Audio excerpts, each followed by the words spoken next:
So, welcome back to the Real and Raw podcast. My name's Kyle, and this is my co-host, Fearless P. Today, Thanks for remembering my name. it's okay. How can I forget a name like Fearless P? Today, we're going to be discussing a little bit of stuff around disciplines, more aimed towards men and creating healthy living habits. And I want to get straight into it and ask my first question, which is, Fearless P. Yeah. No, he's the real name then. What are your top 3 disciplines, you would say? Firstly, got to make sure you go to the gym. Gym is very important. Got to make sure you look nice. So gym helps with that. Physical, gives you confidence, gives you mental stability, puts you in a good place mentally. Strong body, strong mind, strong body. Yeah. It just helps your life in general. So number 1, top of the list, go to the gym. And I think that's like the easiest one to just have as like a base thing as well, because the gym is so accessible. It is. And I'd say number 2, read. See, I'm saying all the classic stuff.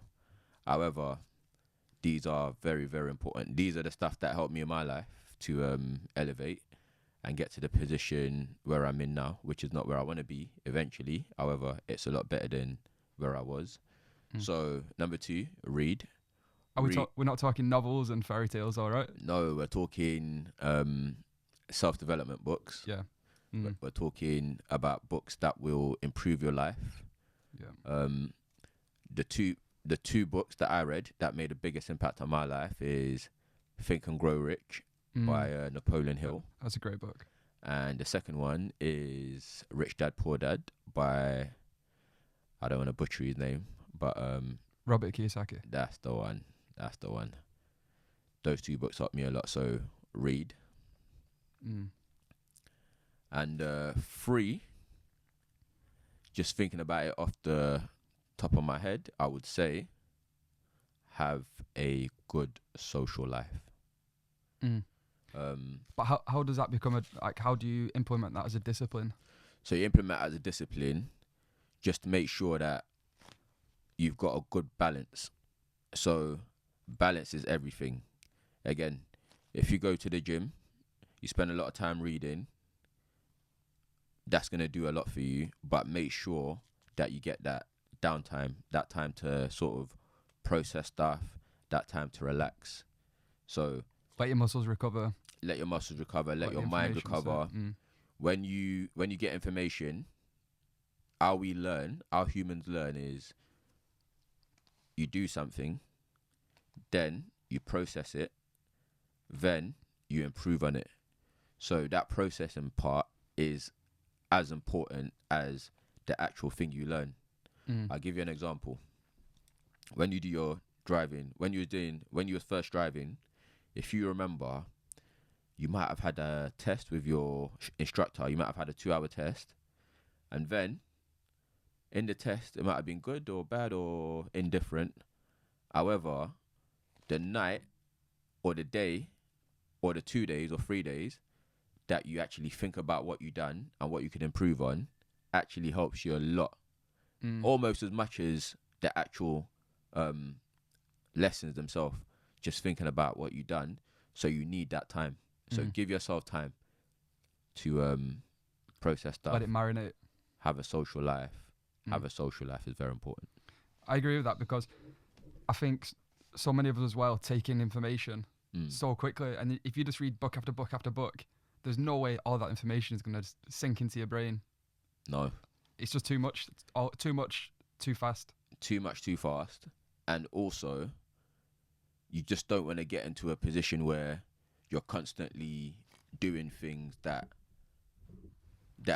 improve you, but at the same time, you don't want to feel like you're missing out on anything. Yeah. You don't want to miss out on that social aspect. Remember that you've got a short life. You know, it's the longest thing we ever do, but it's still a short life. And the real important things in life are family, friends, you know, partners. those relationships will do wonders for your life. So do cultivate those relationships. Do take time to, because I went through a phase where I was like, I'm literally just focused on improving my financial position, and it was probably like a 2 or 3 year period where I was improving my financial situation. However, I was miserable. Yeah. Because I had to basically cut a lot of my friends off, not spend as much time with them. I had to give up sort of relationships. I had to sort of not go out as much, or just not do things that were fun. It's easy to go to the gym, read books and smash all this stuff, but still be a bit of a hermit crab and just be inside your shell and not actually get to explore other stuff that there is in the world and actually socialize with people. Yeah. The aim is to be a well-rounded person. You always want to 100%. aim to be a well-rounded person. Again, me and Carl, for example, we are in a position where we've experienced so many different things in life and so many different situations in life where we can be in a room with anybody and still function and still be able to have an input. We can be in a room with millionaires. We could be in a room with Joe next door. We can be in a room with someone from Africa. We could be in a room with someone from China. We can be in a room because we've had interactions with all these people, and it's not strange to us to speak to these people and to be in that position. So that comes from having a healthy social life. So don't ignore that. And also, I think it's a good thing as well if you're learning from books, you're going to gym and stuff. It's good to share this with people and motivate other people as well and share your experiences, and that's how you learn just as much through other people as you do reading books or doing these types of things. Yeah, I would say what's even more important, if you wanted to do something that's really, really, really important, let's say you want to improve your financial position, or let's say you wanted to improve your relationships, or let's say you wanted to improve any aspect of your life, the cheat code for it is to speak to someone or interact with someone regularly who is doing exactly what you want to do. That's the quickest way to do it. Get a mentor. Someone that's in the same space but a little bit further ahead is usually ideal. Yeah, someone that's doing someone that's already in the position you want to be in. That's the quickest way. That's the cheat code. However, that is not the easiest thing to do because, again, we're not the most successful people in the world or whatever else. However, even at my level now, I am extremely busy. Like I ran into a cousin of mine this week that I hadn't seen in probably about 3-4 years, and me and her used to be really tight, and I just thought to myself, I haven't seen you in ages, and I couldn't even say, oh, let's meet up at this time, or I've literally got no free time. You've mentally thought about your calendar and thought, like, even though it's on your mind, like, I want to fit some time in for this person somewhere, but you just can't. I can't. I'm struggling to fit in time for kids, like immediate people that I deal with on a day-to-day basis. So having a mentor or that cheat code that I said with getting in contact with someone that's doing that is already where you want to be, it's not the easiest because they've obviously got to give you some of their time, and that's everyone's most valuable asset. Yeah. So which is where it comes into play that usually they would require like paying them. Yeah. Or you've got to kind of give something in return, whether it's money or something that you can provide value with them. Yes.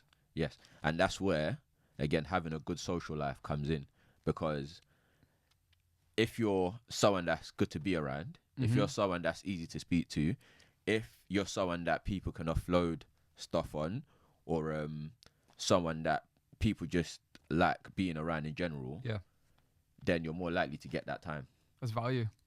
It's value. And if you're someone that can that's good around pulling girls, and you've got this super successful millionaire who's kind of struggles in that department, he's going to want you around because that's naturally going to attract that sort of something that he wants. Exactly. So you just have to make sure that you're a well-rounded individual. So that's my 3. What are your thoughts? What are your 3? Gym is, I think it's such a fundamental thing. Gym is always going to be my number one discipline, because it's always going to help me feel in control of my life, no matter what. Like, no matter what's going on, if you can just get that session in and you do it every single time, then you've already got control over at least a big element of your life. So gym for me.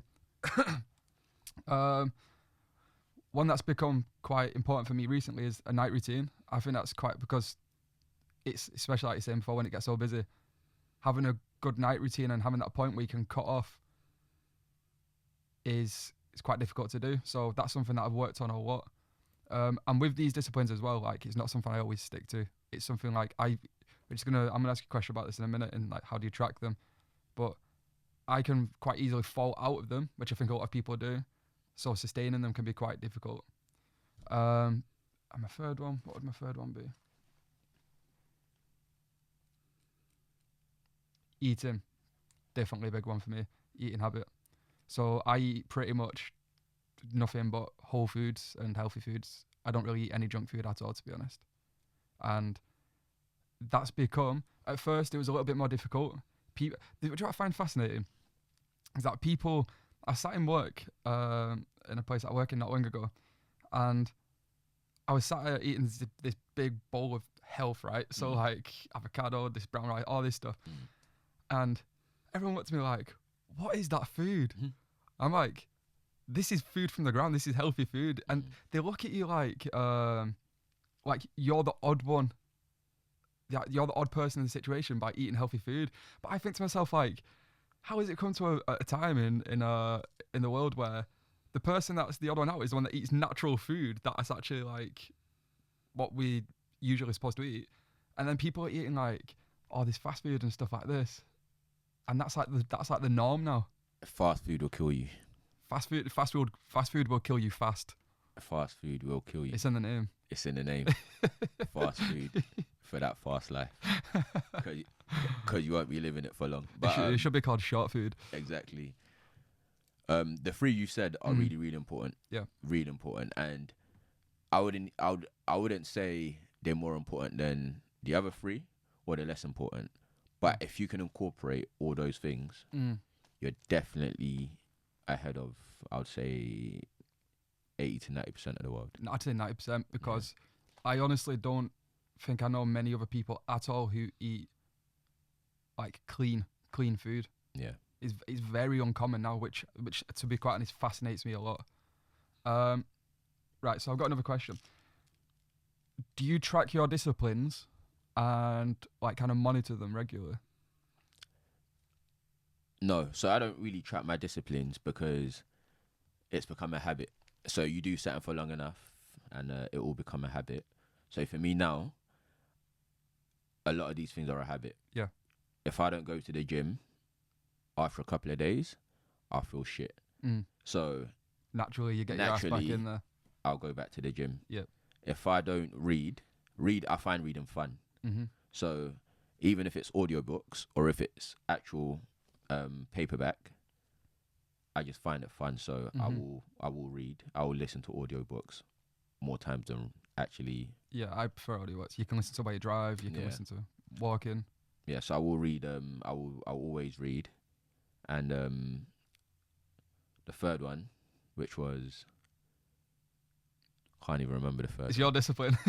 Can't even remember the third one, but yeah. Socializing. The third one was socializing. I mean, I try to go on at least a few holidays a year. I try to do new things, meet new people. Meeting new people is difficult because of time. Yeah. But you know, even at the gym, or in my company, I'll always sort of try to mingle as much as I can. Be as social as possible. So yeah, that's it really. The foods have improved.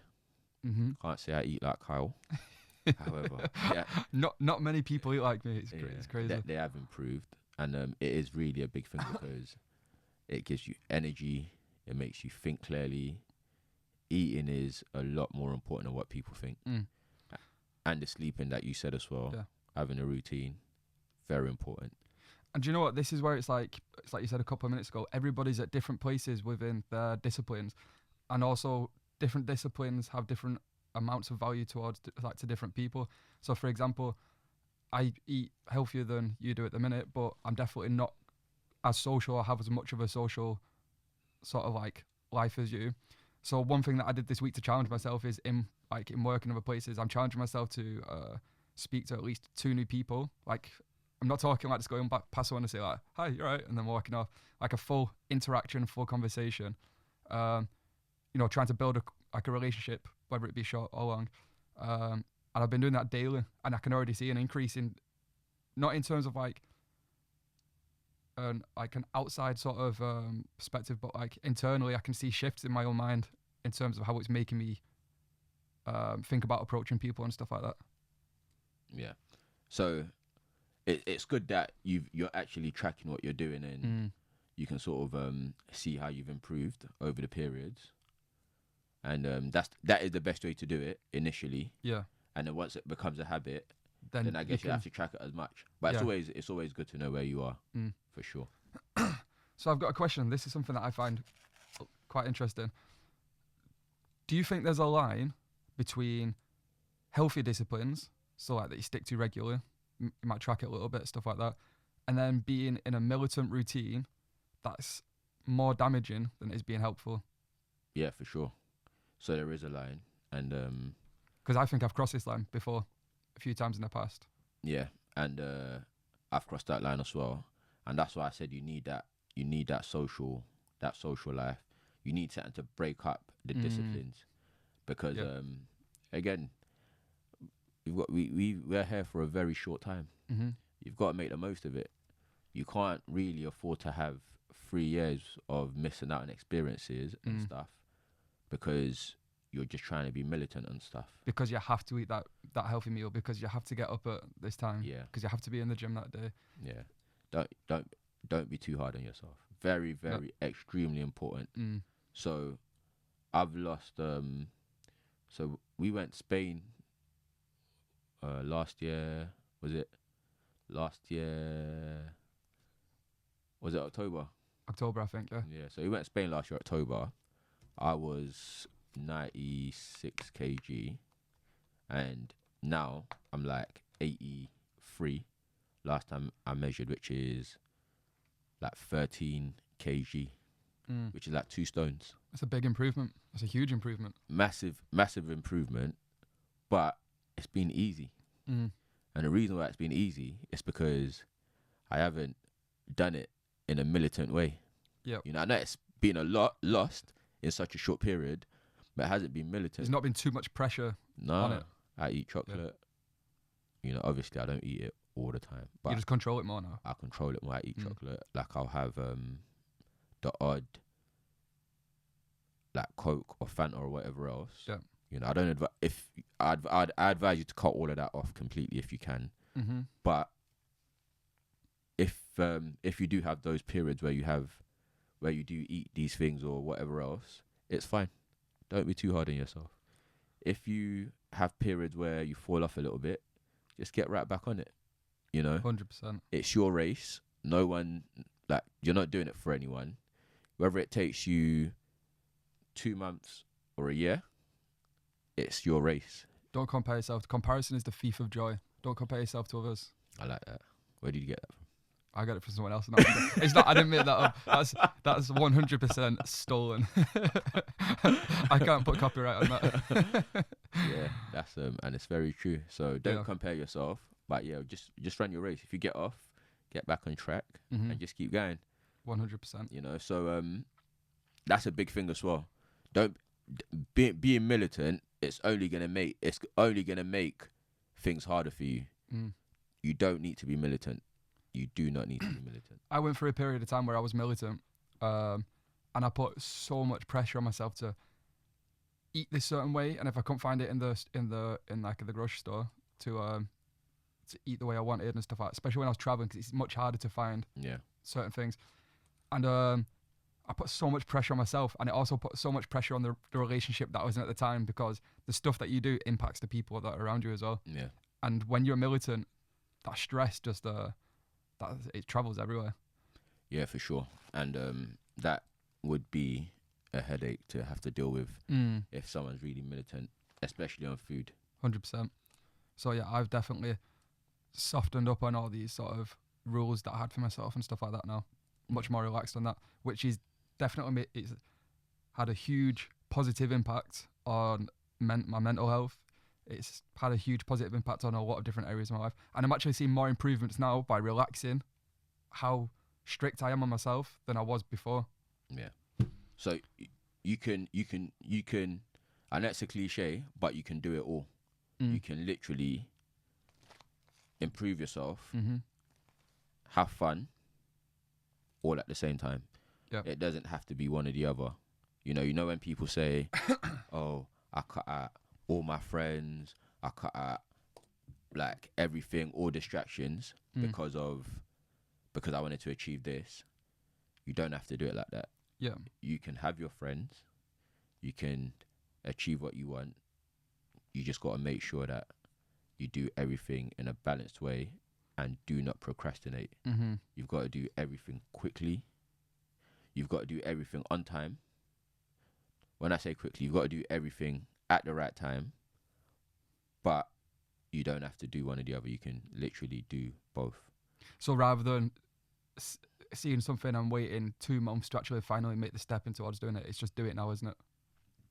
Yeah, but I mean even on a day-to-day practical level. So, for example, if you've got a project to write it.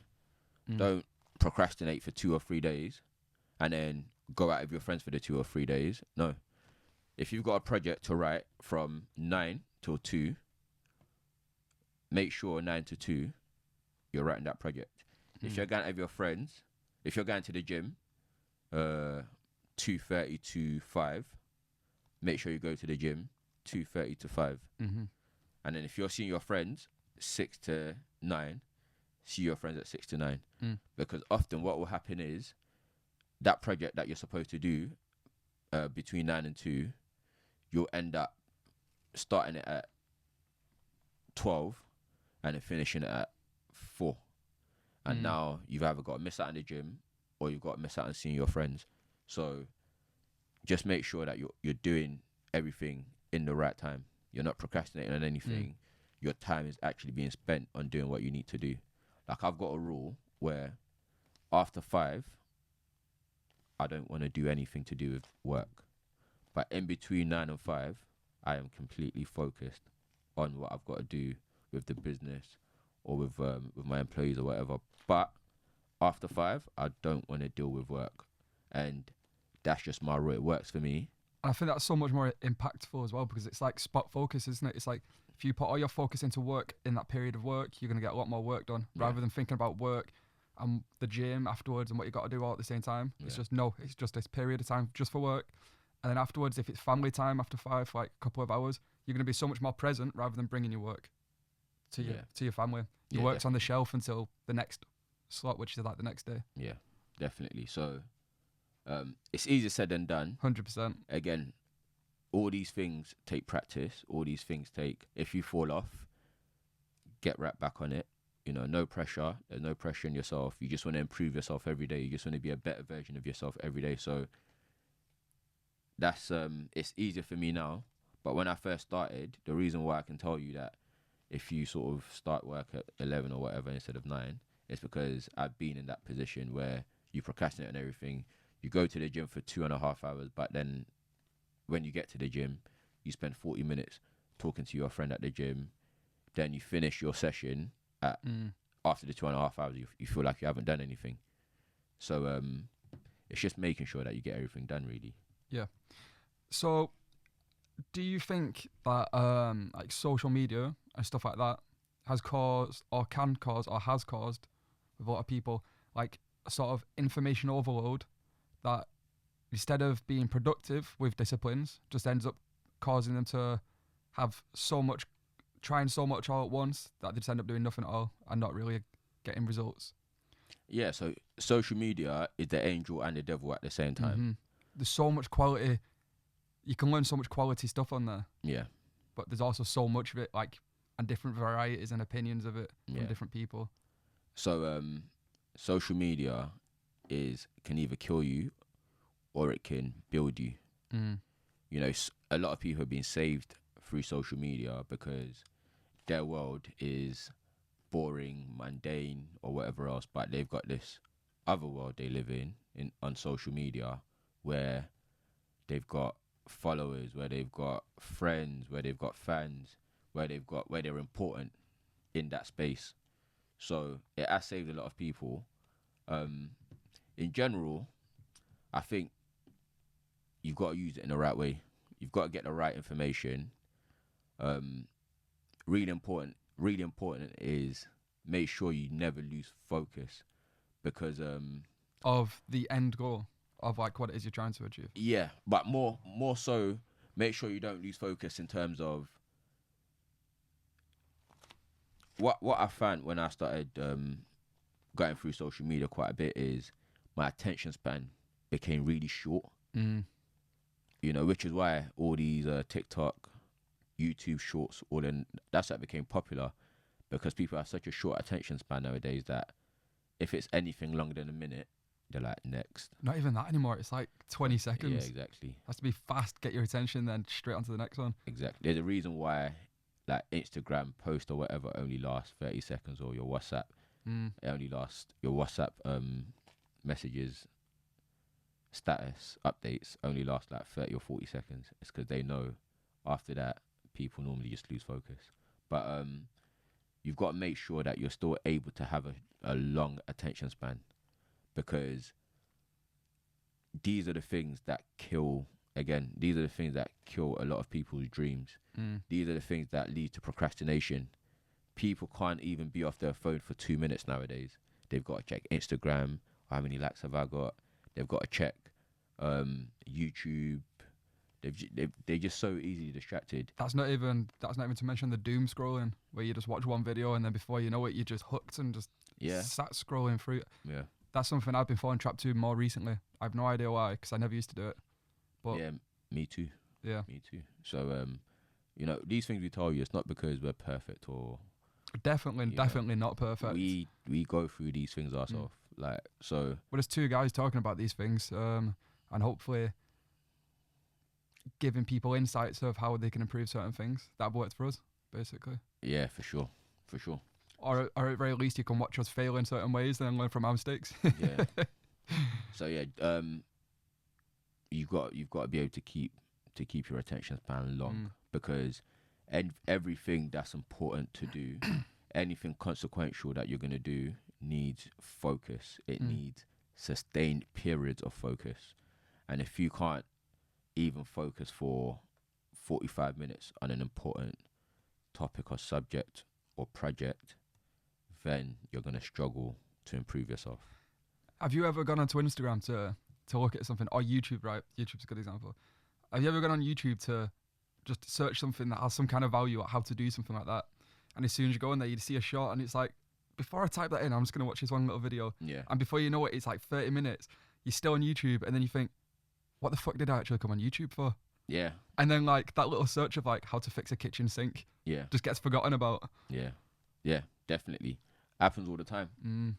That being said, there is an important thing actually that I think people get value from, which is something that took me a long time to kind of look into and actually analyze myself. So that thing is being able to be in your own head. It's a very, very, very big subject that I feel like it needs to be touched on. To be in your own head, because there's a lot of books out there and stuff like that try and focus on training you to be outside of your head, isn't it? And to be like present into your body and that type of stuff. Yeah. So but to be in your own head means to be able to live with your thoughts consciously rather than unconsciously. So rather than your thoughts just swimming and then you not really actually knowing what is going on. No, allowing your thoughts to do whatever it wants to do, but you you being present with your thoughts, you not running away from it. All right, got you. So I'll give you an example.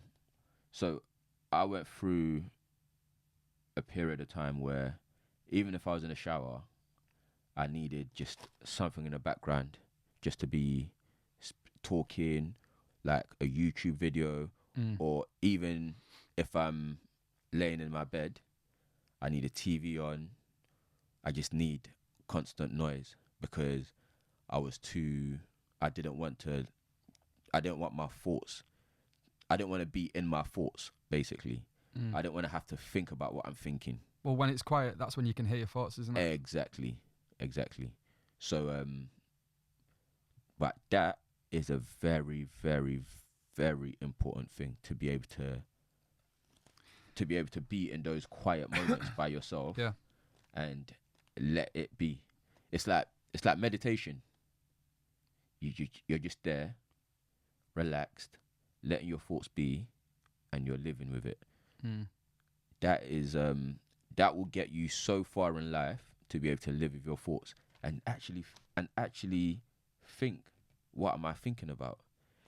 If when you're in your quiet place, if everything that comes to you is negative, if everything that comes to you is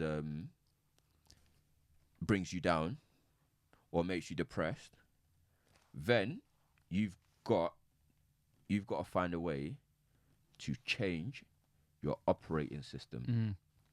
Because this is such a huge thing. Yeah. You've got to find a way to change your operating system, because my previous partner, whenever she had those quiet periods, it was always negative. It was always, I'm not good enough. It was always, I'm never going to achieve what I want to achieve. Why are you even trying? And when I spoke to her about it, when she let me into her thoughts one day, and she was being vulnerable, and she told me, I was like, wow, that's really damaging. You know, where's that come from? And when we spoke about it, there was quite a few sort of childhood issues or whatever else. And when she asked me, in my quiet periods, what goes through my head, and it was the opposite. And I'm very thankful for it. But when I'm in my quiet period, when I'm alone, all that comes to me is positivity. I'm like, right, so how can I build the body that I want? How can I build the look that I want? How can I build my financial position that I want? And everything told me I can do it. Nothing told me I can't do it. Everything told me I can do it. And yeah, so that is an operating system that I've had for ages. Everything that comes to me in my private time is positive, it's motivating, it comes from a place of you can do anything, you can achieve anything. And so this is where me and you are different in terms of that, because I do try and sit and listen to mine. It's something I've done for quite a long time, like try and meditate. People say like meditation, people think like people are sitting there like that with their legs crossed and like chanting and stuff like that. But that's just not what meditation is. Meditation is simply just listening to your thoughts and allowing them to be, and then trying to bring your attention just back to the present. And I try and do that quite a lot. It's like same before in the shower and stuff like that. Like my mind is so full. It circulates with so many different thoughts, but it could be from the past, the future. Just it's so random and so like it could be just confusing and disorientating at times. So I've yet to get to a place where my quiet time is just filled with positive sort of thoughts and mindsets. So what I'm about to say is an experimental thought that I'm having just now. So these thoughts could change. What I'm saying now could very easily change once I think about it a bit more.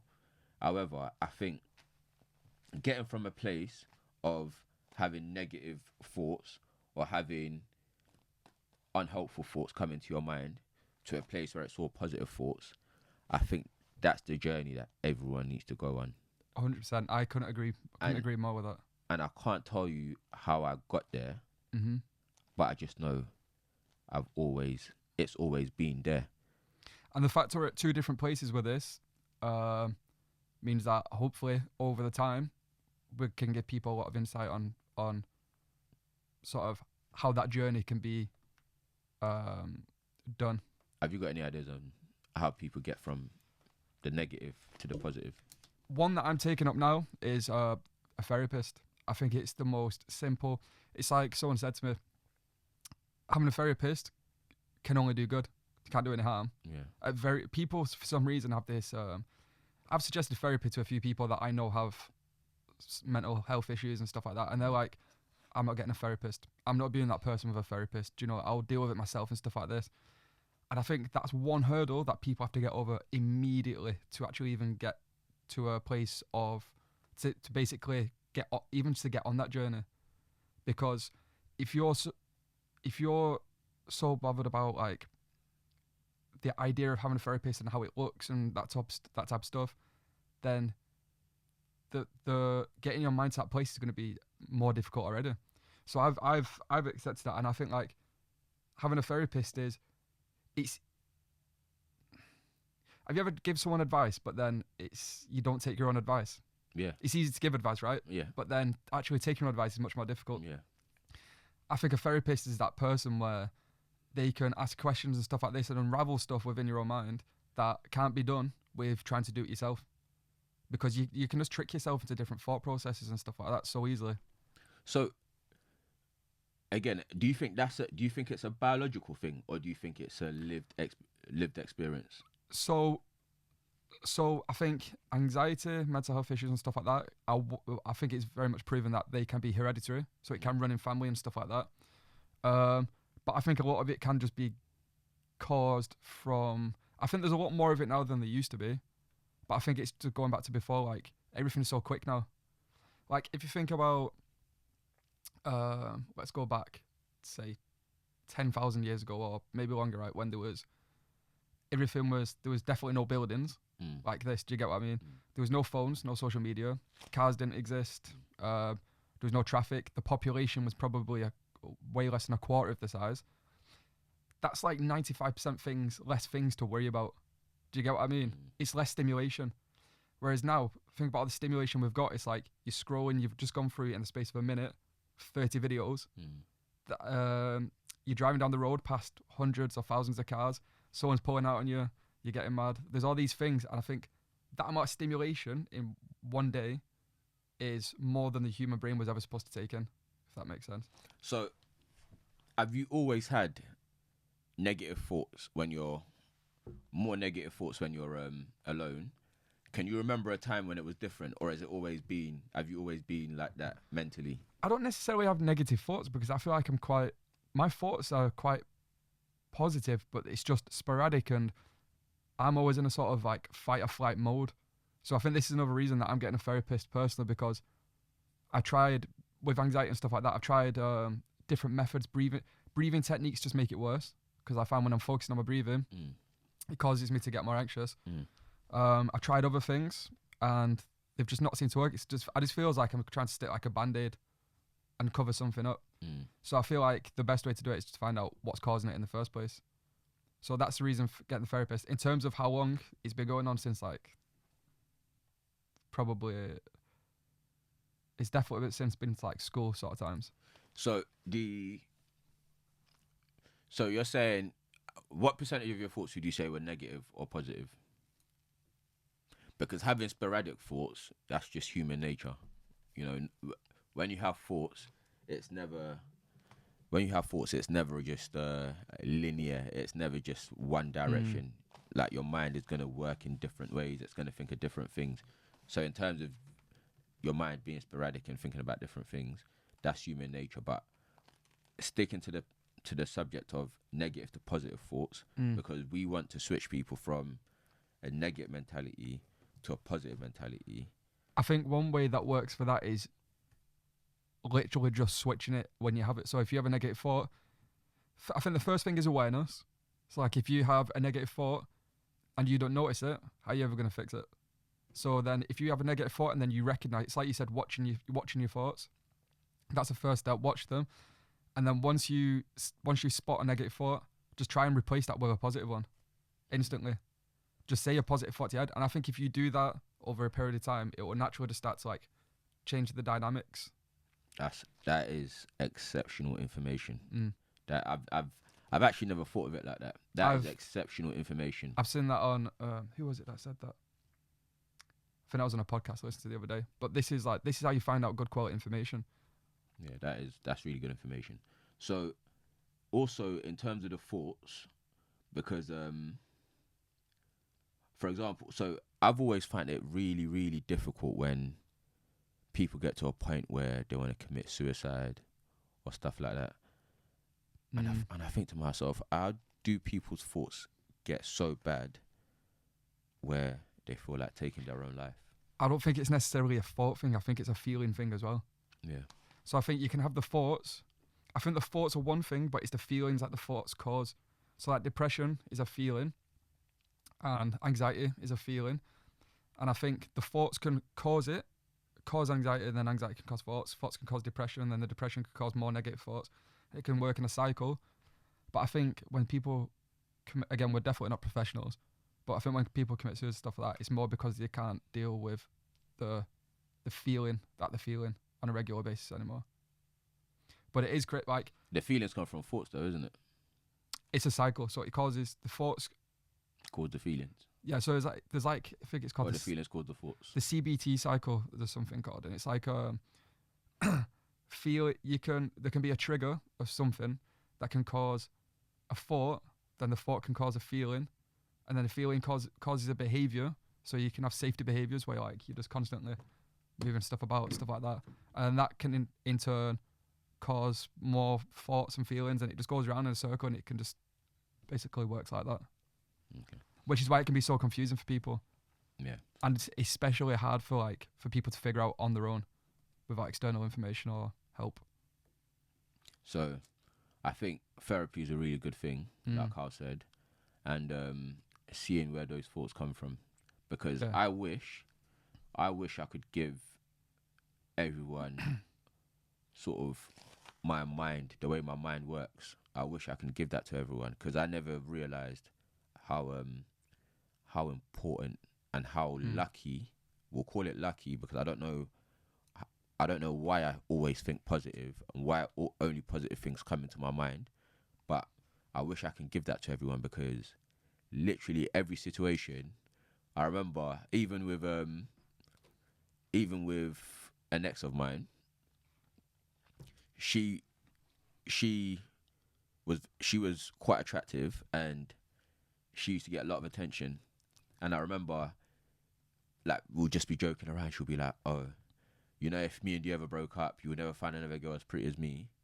And honestly, whenever she used to say that, I used to think to myself, if me and you ever broke up, I would find someone more attractive than you. That is what always came to my head. And that's positive self-talk at its prime. But that's the thing, I'm not even telling myself, it's just what comes into my head. It's like, if I was to... Do you feel like the way you was... Because they do say that, like, the stuff that you're surrounded by and the way you brought up when you're younger can impact the way you think in the future. I was just going to speak about that, but my upbringing wasn't anything special.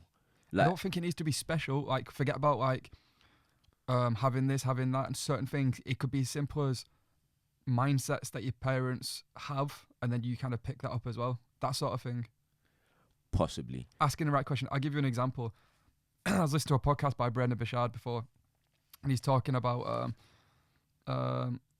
it's like noticing people in your family, and like basically rather than pushing them into things, find out what they actually want to do and stuff like that. And when he was younger, he'd read a lot. His father noticed that he liked to read books. Yeah. So he started buying him more books, and then he'd say like, "What did you think of that book?" And when he reads a newspaper, he'd pass a newspaper after and say, "Brendan, what did you think of that article in that newspaper?" So he was encouraging stuff that he was into and like these sort of healthy mindsets and stuff like that. Did you have anything like that when you was growing up? Not necessarily, but I do remember that, and I remember this very clearly, so it must have made an impact on my life. Every single teacher, there's like 3 separate teachers that I've had.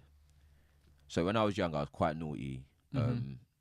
I've been suspended from school, never expelled, but I've been suspended from school twice. So I remember that I used to always, on my report, it used to always say the same thing. In a primary school, secondary school, college. No, more primary school and secondary school. From college, I was a bit different. But from primary, it used to always say, Fearless P is extremely intelligent, but he needs to channel his energy in the right way. And I remember my teachers, even at the age of 9, 10, they used to always say to me, you're gonna be one of them people that can achieve whatever you want. It's just gonna be down to you how you wish to use what you've been given. So that was what my teachers told me, and I remember this teacher. And teachers to children, by the way, are, even though it doesn't seem like it, would be considered idols. It's children are around these people and looking up to these people as guides in their life. Critical, because this teacher is called Mrs. Armani. I can remember her face. I remember everything about her. I remember Mrs. Armani. I remember Mrs. Tennant. These are teachers that would take me after school, speak to me, and just say, Paul, you've got so much within you. Why don't you just like stop being naughty and, you know, like focus or channel your energy in the right way? Yeah. So I've got to thank the teachers a lot, because I was always told that I'm special. I was always told that I can do anything. I was always told that I'm intelligent. So I think maybe that's where it's come from. Or partly, at least. Partly. So these are... Or it could, and I think it could be hereditary as well. Yeah. I think that could partly be it. I think there's definitely hereditary elements in a lot of things, to be honest. But your teachers saying that definitely would have had a positive impact, because if you're getting told that of the people that you look up to, because even though in school you don't feel like it's that, but in reality these are people that are teaching you stuff. These are the people, like in tribes a long time ago, the elders of the tribe are the people that the people of the tribe would always look up to and ask questions and idolize and stuff like that. Yeah. And I think it helps, like when you're told that, it helps the way you move as well, and it helps you stand out. Because I remember even when I had the scholarship for tennis, so me, 3 friends of mine, and probably about 15, 20, probably like 30 other kids. So let's say 30 of us all together, when we all went to the tennis training day, and no one got a scholarship apart from me. And I could tell you now, that was probably the worst tennis I played that whole week on that day. Fearless P is a very good tennis player, by the way. Thank you. I've seen him play. Thank you. But that was probably the worst tennis I played that week, and for some reason I got the scholarship. So I feel like when you're told these things and you believe it, it helps the way you move, like around the world as well, or how you present yourself to the world. I think you hit the nail on the head with a word. Then it was a belief. Yeah, you have to believe it. Yeah, whether you've got, and belief isn't something that you can. People say, just get rid of the negative beliefs and have positive beliefs. You can't just turn around and say like, okay, do you know what? I choose to believe this. A belief is something that has to be grown, and something that has to be created over time. It's not something you can switch on or switch off. And so, for example, in this, these teachers have basically nurtured this belief that you are a high achiever and you can do anything. Yeah. And that's obviously had this impact in the future. Even though I was very naughty in school. Even though you was a little shit. Yeah, exactly. So, in terms of you, where would you say your biggest what has had the biggest impact on your thoughts? It's hard for me to tell, because so in school I was also a little shit, but I know that I was always trying to impress people. I was always a people pleaser. Yeah. So that's something that I'm interested to look into a lot more, actually. Cause can we look into that, actually? Where do you think people pleasing comes from? I've read things a lot of things that indicate it could come from early childhood and stuff like that. But when I think about my upbringing was, it was, I had loving parents that treated us, me and my siblings, really well. We had presents every year. They looked after us. Like everything just seems like exactly how a happy family would seem. How many brothers and sisters do you have? 1 brother, 1 sister. Right, so 3 of you. Mm-hmm. At any point, did you feel like maybe you was like maybe lesser to the other? Yeah. Nah, not really. So you don't. At no point did you feel like you wanted the attention of your parents, or no. Or if I did, this is so far in early childhood that it's just not something I can remember so much anymore. But in terms of like, honestly, my childhood seems like it was just a really good childhood. I've never thought to question it because of how good it was. Yeah. Until I started. How normal it was. Yeah. Maybe not even how good, how normal it was. No, yeah.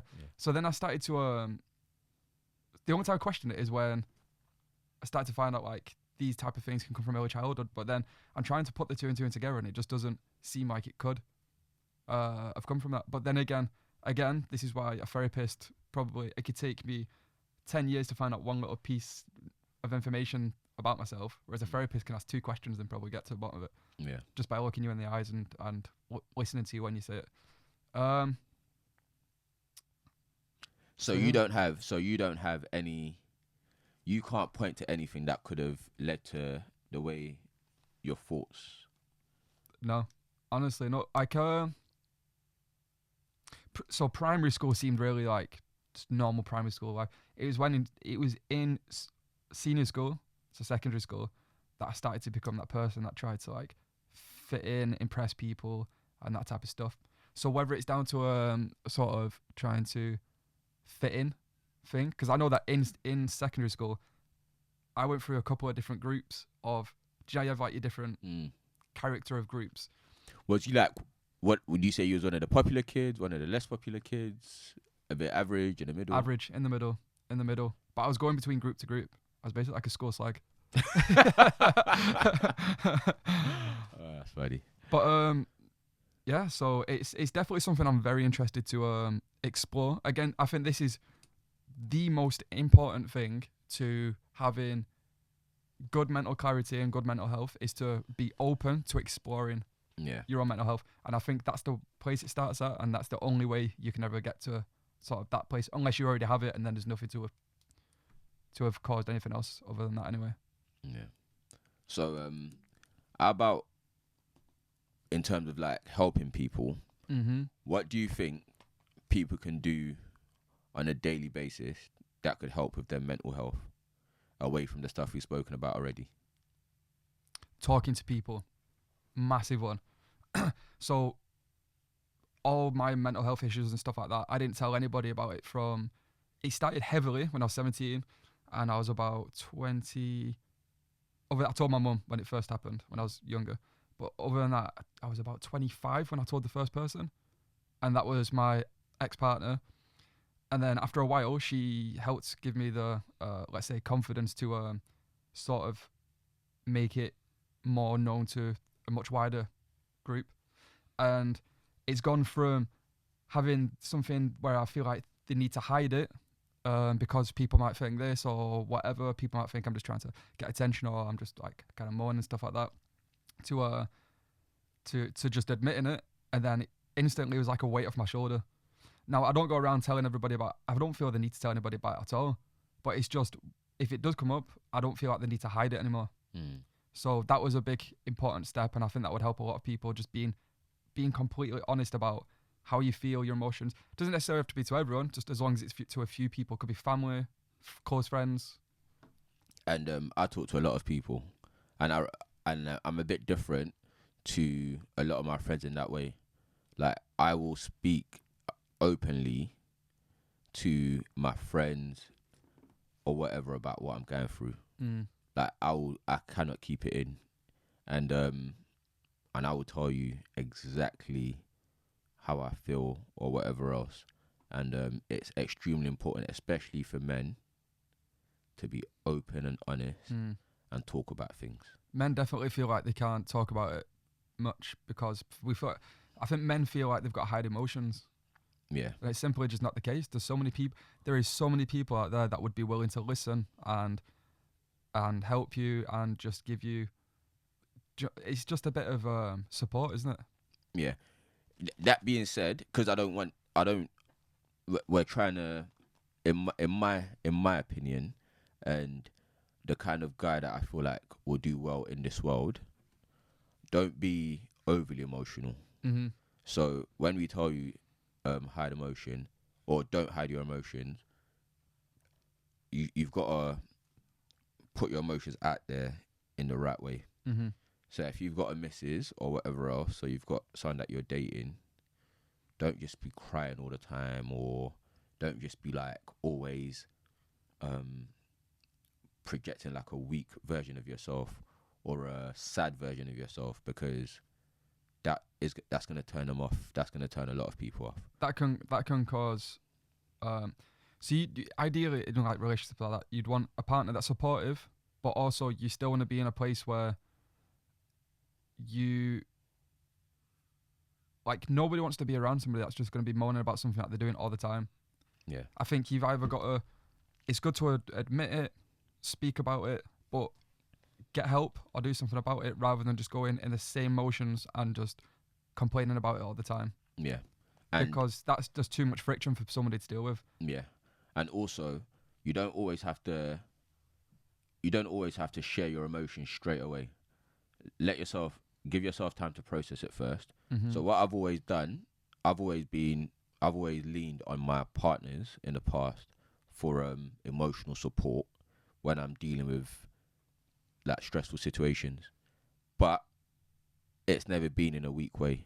You've got to do it in a strong way where you've processed the information, you've already sort of, in your mind, you've already sort of broken down the pieces, the information or whatever else, and what you're doing is speaking to them from a kind of a position of strength in a way, mm-hmm. rather than always in a position of weakness. So, yeah, so do speak to people. If you've got close friends, easier to speak to them. Mum, dad, family members. You can be as vulnerable as you want. You can be a crybaby because you're who's judging? Mama ain't judging. Yeah, they really don't have a choice in a way. But yeah. So with your partners, if you're a man, you don't have to like offload everything. You don't have to like, you've got to tell them that, give them the information, look for the support, but look for it from a position of strength rather than.